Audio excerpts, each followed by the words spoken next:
ಎಲ್ಲ ರೈತ ಬಾಂಧವರಿಗೆ ನಮಸ್ಕಾರ. ನಾನು ಸಕಲೇಶಪುರ ತಾಲೂಕಿನ ಸಹಾಯಕ ಕೃಷಿ ನಿರ್ದೇಶಕ ಪ್ರಕಾಶ್ ಕುಮಾರ್ ಎಂ.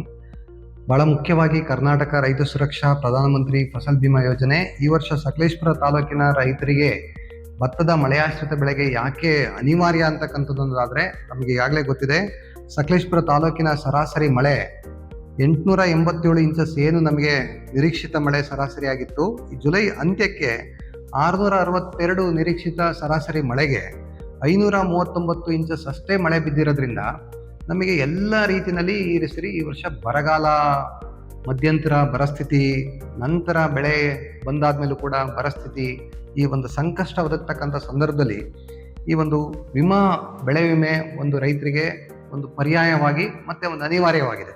ಹಾಗಾಗಿ ಕಡ್ಡಾಯವಾಗಿ ರೈತರು ಈ ಭತ್ತದ ಮಳೆಯಾಶ್ರಿತ ಬೆಳೆಗೆ ಪ್ರತಿ ಎಕರೆಗೆ 605 ರೂಗಳನ್ನು ಕಟ್ಟೋದ್ರ ಮುಖಾಂತರ 30,240 ವಿಮಾ ಒಂದು ಸವಲತ್ತನ್ನು ಪಡೆಯೋದಕ್ಕೆ ಅವಕಾಶ ಇದೆ.